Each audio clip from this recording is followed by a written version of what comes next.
Hello, everybody, and welcome to our webinar on the secret to GDPR compliant cloud migration featuring Baffle and AWS. We're about to get started, but before we do, just a couple of items to go over.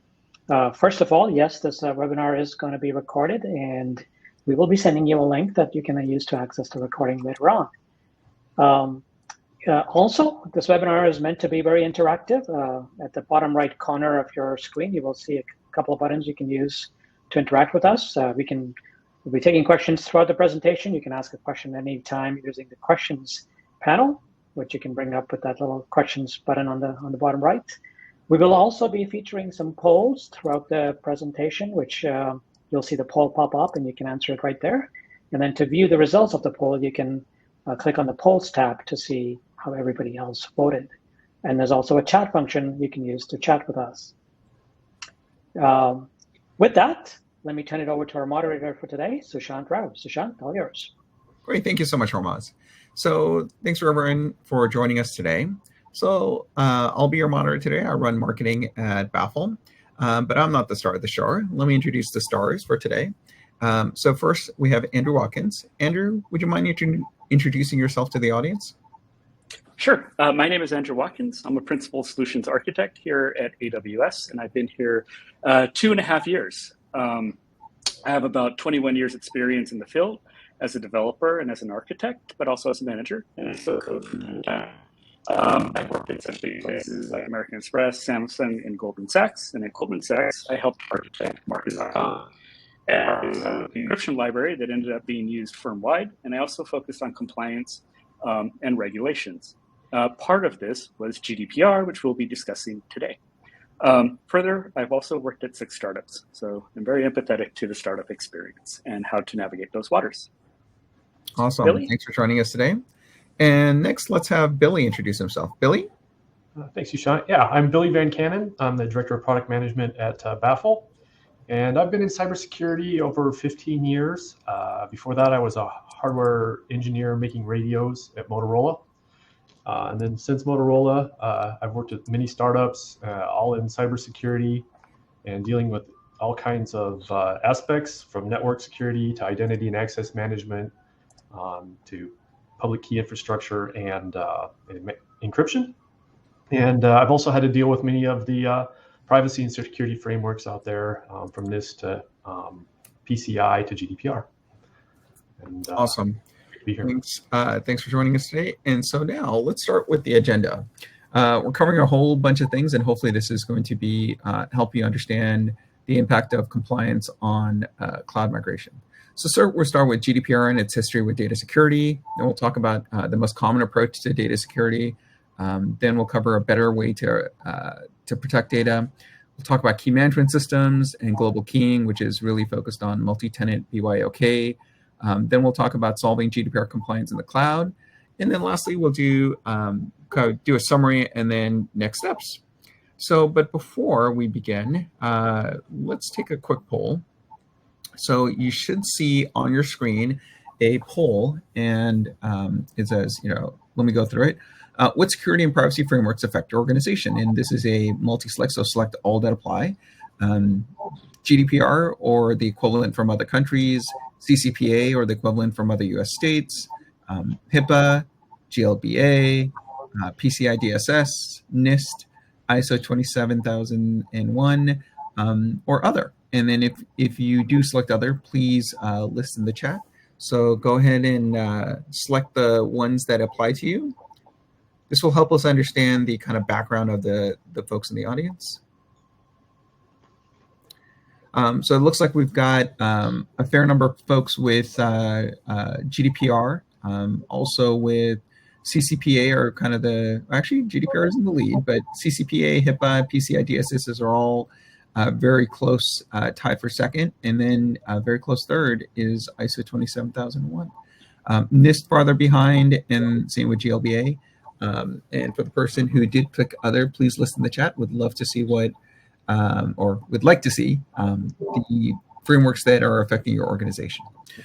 So with that, let me turn it over to Billy to start talking about GDPR. Great, thanks a lot. Yeah, I mean, the title is GDPR, so I would have expected almost everybody to click that one. But like Sushant said, I wanted to just see kind of what other frameworks are out there that are affecting people. So quite a spread. So that's good. All right. So on GDPR, first of all, GDPR is a privacy framework as opposed to security. So privacy meaning, what is sensitive data, who owns that data, and things like what rights those people have, and when things go wrong, what rights and redress do they have. Security is more like, okay, we're going to identify your assets, and then we're going to put controls around them, and then we're going to monitor it, and if things go wrong, we'll go back and fix it. So usually I think of encryption as going along with security. However, GDPR mentions security a couple of times, and there's a couple key places. First is like Article 33. So when something goes wrong and you got to report that something happened to the authorities, you're required to report within 72 hours of knowing. And there's a clause in there that says, unless the personal data is unlikely to result in a risk to the rights and freedoms of the natural persons. So it kind of hints to it. But then Article 33 is far more specific. So when you have to report to the actual data subjects, it comes right out and says, unless you've rendered that personal data unintelligible, such as through encryption. And so this is the kind of going to be the get out of jail free card that this presentation is based on. So GDPR does not have a data residency requirement in that the data has to be in the EU. It can be in other places, but they definitely want to make sure that it's adequately protected. And by that, there's 3 different ways you can bank on to meet this adequacy requirement. So we'll kind of go through those one at a time here. The first one is the EU approved governments. So we're specifically going to talk about the United States. And let me pop ahead here. This has gone on for over 20 years, even before GDPR came about. And so in 1998, Europe said they came out with a directive on data protection, and then the United States responded with the safe harbor. And in this timeline, Europe has a lot of different groups, just like every government or set of governments in the world. So when it says approved or invalidated, I am not even sure which specific group. I do know invalidated was generally done by the courts. So in any case, the United States comes out with safe harbor, and it was approved. And it seemed to work for a good 15 years. And then it was invalidated right when GDPR was coming out. And so between that time, we know that 9/11 happened, and the U.S. had the Patriot Act. And maybe people didn't understand the implications of that until later. And it's not a coincidence in 2013, Edward Snowden leaks were revealed. And then the 2015, the safe harbor was invalidated. The EU had concerns about government mass surveillance through their intelligence and law enforcement agencies. So in 2016, we developed Privacy Shield, and that was approved in the EU. And then in 2020, it was invalidated by Schrems II. In addition to maintaining those same concerns about the surveillance, Schrems II also brought to life some of the concerns around cloud computing. And if I offload my data processing, who exactly has controls of those? So that was highlighted there. And then we've went for a couple more years. In October of last year, President Biden issued an executive order that was promptly approved. And then it was almost just as promptly challenged in the courts, and it's still in process. And so kind of the main thing behind this is adequacy for the US, and probably for some people listening who may have data concerns about storing in other locations outside of the EU. This is going to go on for a while. So we can't really depend on that one for adequacy.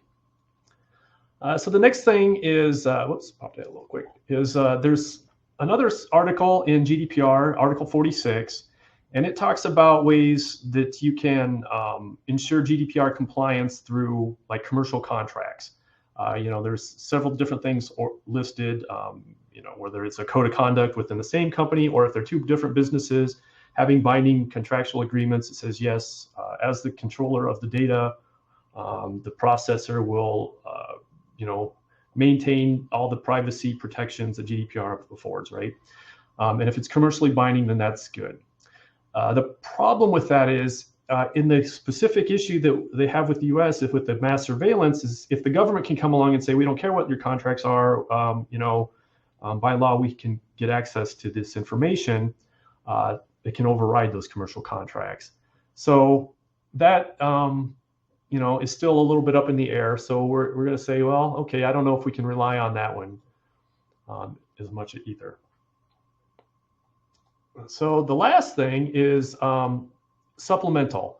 And so they allow room in there for, like, if you can provide protections such that all the rights can be reserved, then it may be acceptable. And that's in GDPR. However, they came out with this supplemental paper, and the full name of it's there. It's you can Google it, and they go through some very specific use cases on, okay, you can put in technological controls, and effectively it all comes down to encryption. And they have several use cases listed. And the first use case is if you have data storage for backup or other processes where the processor does not require data to be in the clear. And this is, I think, most specifically going to be the cloud provider situation. So if you can store your data there, have it strong encryption in place, and have good key management, then this is feasible. And then they have another use case, it's use case 2 in there, where they say it's the same situation, but now the processor has to have access to the clear data. They literally say, we can't think of a way that this would be acceptable. And then the third use case is in a country where the government can demand the data. So, they don't call out the US specifically, but of course, they're talking about any country. But they say, but if strong encryption is in place and the key management is in place such that, when you hand over the data, it's the encrypted data, this is also a good way to be GDPR compliant. So now, nothing I can say can be regarded as legal advice, but from a technical perspective, I'm relying on this paper to highlight Baffle's approach. And then it's up to every organization to evaluate, your needs. It turns out that AWS has a similar thought process, and it comes through in the shared responsibility model. So, security is the #1 concern for AWS, and they've architected the cloud to be one of the most flexible and secure environments possible. And in the shared responsibility model, AWS takes care of security of the cloud. So the physical infrastructure, the facilities, the actual compute and building blocks. And then you as a customer take care of security in the cloud, meaning you secure the workloads and applications that you deploy in the cloud. So you can see at the very top there that data is the customer's primary responsibility. And along there, they do offer all kinds of tools, whether it's encryption, network firewalls, IAM, and more. But it's up to you to properly use and configure them. So that way you have the flexibility to put the emphasis on the security of the things that are important, and then maybe not so much where you have less concerns. Hey, Billy, I see that encryption is part of the offerings from AWS. I know that many databases offer their own encryption as well. Could we talk a bit about how those fit in what we're covering today? Yeah, that's true. So like if we come along and say, well, Baffle offers encryption, and you look at this, you'll say, well, okay, I could either also get that from AWS or I could do it in the database itself. So let's dive into that a little bit. So a lot of times in security, we think of this defense in depth, and this idea has been around for as long as I can remember, way before me. And basically, it's just saying add multiple layers so that if you get through one, there's always another one. So in this super simplified diagram, there's way more access controls, obviously, than this. But say on the perimeter, you have your firewall, and then maybe on your devices, you have your EDR and antivirus. And then you have another layer of identity and access management. And so every individual asset, whether it's physical or data, has to have its own authorization and authentication controls. This has also been called zero trust in the last several years. And that's always just been IAM, but now taking it to a very fine level. And then data has the additional advantage over your servers and your network appliances, and that it can be it can have this additional layer of protection called encryption, right? And that's the only one that's portable. So if everybody gets in, if they get through all those layers, get the data, and store it somewhere else, the encryption goes with it. So going back to Sushant's question on the database, whether the database is a bare metal that you have on premises or in the cloud, we can break it down into these three basic parts. There's the database software itself. There's the underlying operating system, and so like AWS also has their additional hypervisors and connectivities to their storage, and then the encrypted data itself. And so what happens with transparent data encryption or full disk encryption, they're really the same. It's just a matter of is the layer. Transparent data encryption it's done with the database software, and disk encryption would be the operating system. But from the end user, it's the same thing, and that's somewhere within the system. There's an encryption key, and when the user accesses the data, it comes decrypted. So they don't even realize that the data is encrypted, right? The data is encrypted when they put it into the software, and then it's stored to the hard drive, or your whatever storage you have. So you might think, well, okay, it's encrypted, so does that help? But the issue with this is it kind of merges those two layers before with the identity and access and the encryption together. So if you have rights to the database, and this includes the database admin who has rights to everything, or the platform provider who has rights to everything, you just access the data and it's completely decrypted. And so the fact that the keys and the encryption is all done together kind of takes away that additional layer.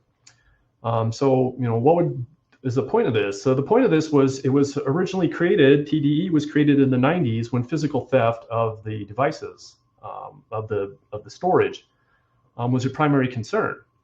So this is still a good idea to do today for like laptops and phones, because the devices could easily be stolen, the hard drives could be pulled out and put into a computer. But today, the biggest threat vector is remote access. And if somebody gets credentials, they can get to the database. And so I'm going to argue for this that this does not meet those supplemental safeguards, because if it's stolen remotely, or if the government demands access, there's nothing standing in the way of them, of the provider or wherever this is stolen or this is stored, to prevent that use. All right, so let me catch up here. All right, so what's a better alternative? So what this is, kind of starting at the beginning here. So let's say you have your data, and I'm trying to represent that with this table here, and we want to encrypt it. So we can go ahead and use, I say strong encryption. It can be AES algorithms or other approved algorithms, but we're going to assume that it meets the minimum requirements for your organization for how strongly it's encrypted. And then you can encrypt it and have this key we call the data encryption key. Now, this kind of makes it hard by binding these so closely to allow additional controls. So something that has been pretty industry standard, I know NIST has a whole paper on it, is called envelope encryption. And what you do is you take your data encryption key and you encrypt it with another key called a key encryption key. And now with this, you can store those data encryption keys securely in a database or an object store, because they're encrypted, and it maybe doesn't have to have the full security that plain text key would have. And then the key encryption key can be stored in something like an HSM or a KMS.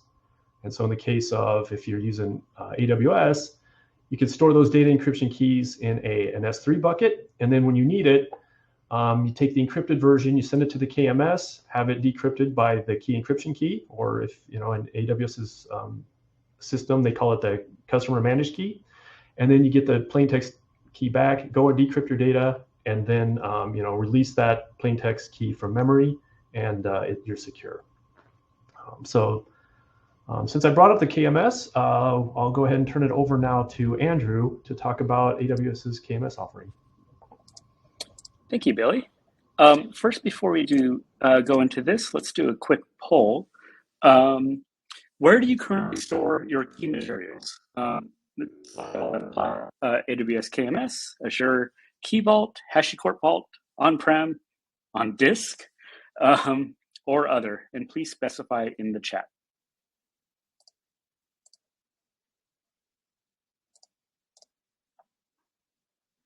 All right. So we have, oh, we're dropping down.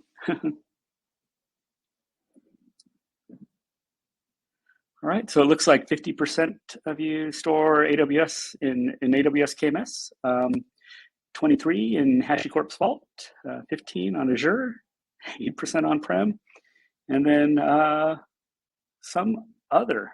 Please specify in the chat. So yeah, if you could specify there, we'd be very curious. Cool. Well, for those that don't know, AWS KMS is our key management service. It gives you centralized control over the cryptographic keys used to protect your data. The service is integrated with other AWS services, making it easier to encrypt data you store in these services and control access to the keys that decrypt it. AWS KMS is also integrated with CloudTrail, which helps you audit who used which keys for which resources, on what and when. And AWS KMS helps developers to more easily add encryption or digital signature functionality to their application code, either directly or by using the SDK. The AWS Encryption SDK supports KMS as the key provider for developers who need to encrypt and decrypt data locally within their applications. And this is where Baffle comes in, as mentioned on the previous slide. So some AWS KMS basics. It's a traditional web service with the APIs integrated with other AWS services. It's backed by a FIPS 140-2 validated hardware security module, or HSM for short. It is not exportable, and the keys, formerly called CMKs, are called KMS keys. We offer symmetric and asymmetric RSA ECC keys, but we're going to focus for this talk on symmetric encryption. We offer 3 different types of keys. One is an AWS owned key, where we own the key and the key material. This key is generated by AWS services and stored in our servers, in our service accounts. This is good enough for basic TDE, as mentioned previously, and encryption is handled for you, but you have very limited access, or actually no access to the key, and very limited functionality. The second offering is AWS managed keys, where the key is provisioned within your account, but AWS still manages it for you by our services. You do have more support in that you have CloudTrail integrated. Each service rotates the key on its own, and there are some certain charges for API calls. And then finally, the most flexible is the AWS customer managed key. The key is provisioned in your account, and you have full control over it. In the next slide, I will show the different types of ways that you can use customer managed keys. So on the left, we have AWS KMS only. This is where we provision a customer managed key for you. It's stored in your account, but it's handled by our AWS KMS HSMs. The second offering is an AWS KMS with a custom key store. In addition to provisioning a KMS key within your account, we also provision a cloud HSM dedicated to your account for your customer managed key. And then finally, we have a third solution. This is where we get into bring your own key, where you could have your own HSM, a third party, and you have your own customer managed key, and you just access the key material through the AWS KMS APIs. And so that is totally handled by you. Before we get into this, we have another poll. What are your key control requirements? Is it AWS KMS managed meets my organization's needs? Bring my own key, where my organization must control the key material behind the KMS by using Cloud HSM, or have your own key, my organization control the key material, or you're not sure.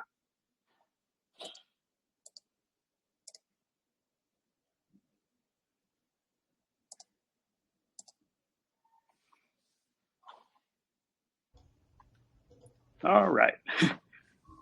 So most people are not sure. 20% have AWS KMS meets the organizational needs.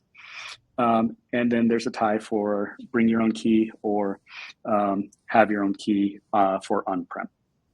And I'll turn it over to Billy. Okay, thanks a lot. Yeah, that poll is very interesting to me because I'm often sometimes we run into people who demand like, no, it has to be my key. But it looks like a lot of people, most people just aren't sure yet. So, okay, well, the good thing to know is that from Baffle's perspective, we connect to that KMS there, and what key material used behind it is not relevant to us. All right, so continuing on with the keying. So we talked about envelope encryption, but now there's different ways to map that keying. So the first one I'll talk about is global keying, where you have your database, and I got a table on the right there with some personal information, and we can use envelope encryption and encrypt the credit card numbers. And then on the next slide here, we're going to add another DEK. It's based on the same key encryption key, and we'll use that one to encrypt the social security numbers. And then for the birthday, we're going to use an entirely different key encryption key, and go ahead and encrypt the birthdays with us. So from this perspective, if you have specific isolation problems within your own company, you can provide us more granular controls this way. The next one, which is unique to Baffle, is being able to key according to tenants. So like, let's say you have a multi-tenant table here where every row represents a different tenant. So what you can do is, instead of encrypting all the credit card numbers and all the social security numbers with one key, instead you would encrypt the row with, say, your first key. So in this one, we have one set of DEK and KEK that does tenant number 1. And then we get a second tenant and a third tenant, and we encrypt their information accordingly. And you can even see here that it's possible that maybe tenants might have more than one row, so that you could encrypt each of them. So this is great for multi-tenant solutions, especially like SaaS solutions, where customers demand that their data be isolated, and also you need it encrypted for like GDPR compliance. But it allows you to scale, so you don't have to have a different table, different database, different physical servers for every different customer. So now you get the kind of the best of both worlds, the SaaS and multi-tenant promise of being able to scale and reuse resources, but you also provide that cryptographic isolation between each of your tenants. And so it's great if you can do it within a table, but maybe each tenant requires their own database. We also offer logical database keying. So let's say you have your database server, like say it's Postgres or MySQL. And within that, there's a logical database within it for each tenant. You could also map keys so that everything within that logical database is mapped to the tenant that owns it. So tenant 1, tenant 2, tenant 3.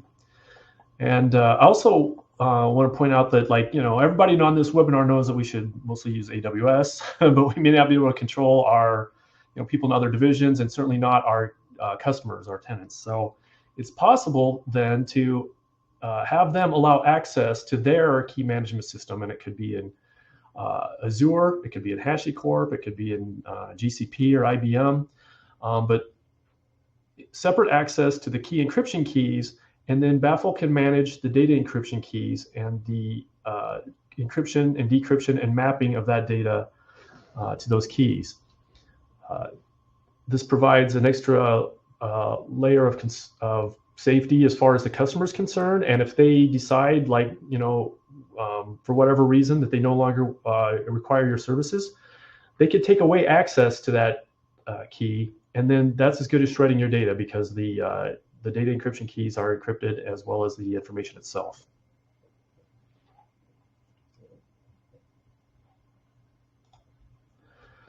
So I'm going to take a little step back here and talk a bit more about Baffle's specific solution. So let's say today you have an application talking to its database, and you want to encrypt it. So how would you go about doing that? So the first thought might be, well, I can do it myself, and I can create an API where I just have two different versions. One here where we're writing the encrypted data. So we'll have to send clear data to our API, receive it encrypted, and then go send it to the database. And then on the other side, on the right-hand side, it's just the opposite. I'm reading some encrypted data, and I need to decrypt it so that my application can use it.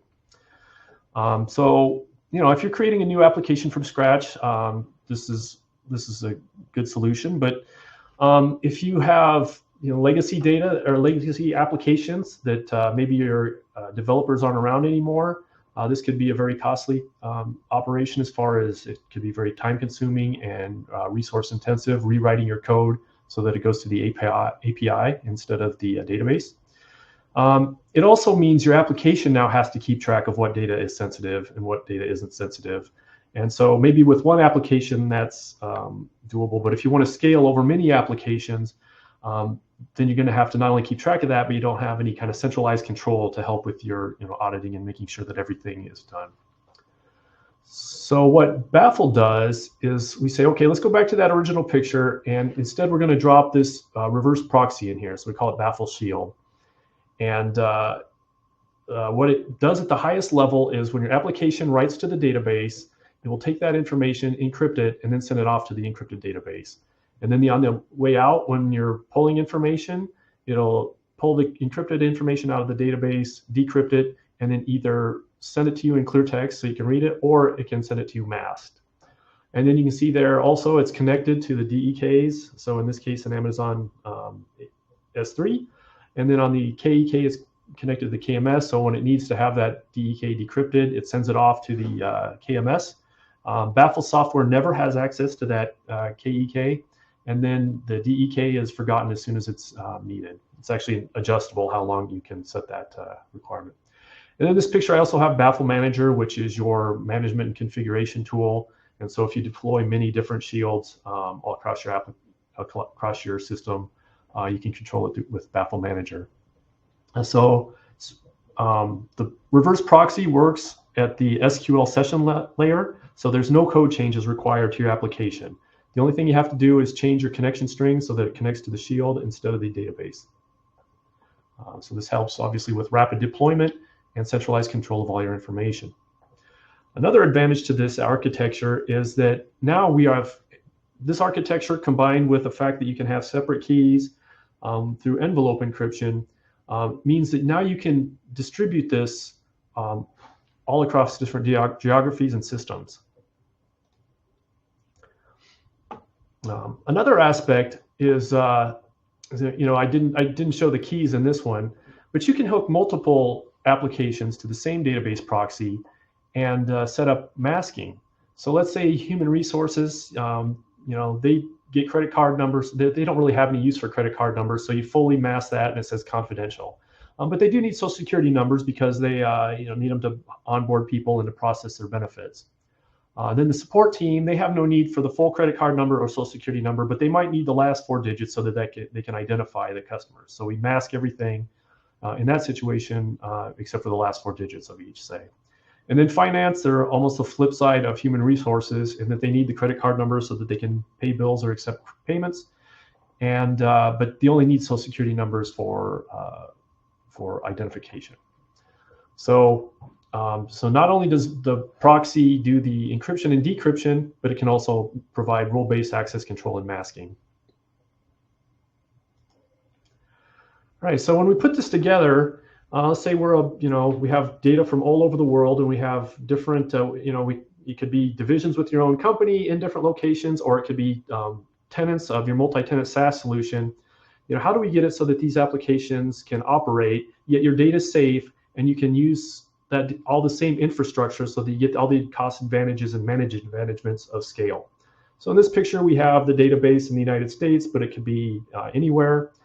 And we've identified where we want to put our applications.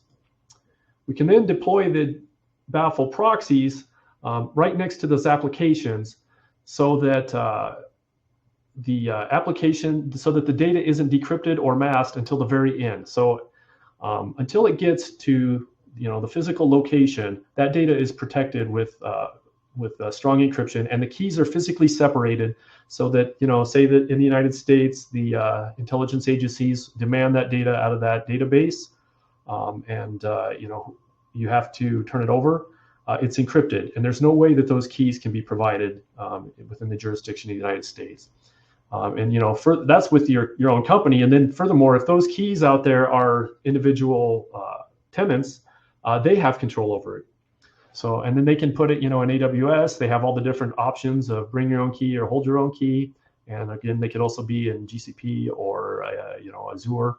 But the bottom line is your tenants then have all the control over who can decrypt and encrypt.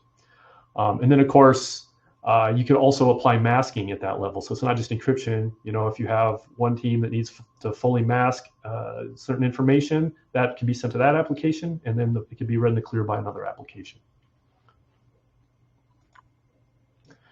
So when we combine all these things, we combine the ideas. Encryption is an access control that virtually every security and privacy framework is going to accept. And then the supplemental information from the European Union on these different use cases on how, if you can do the key management properly and provide strong encryption, then you can be GDPR compliant.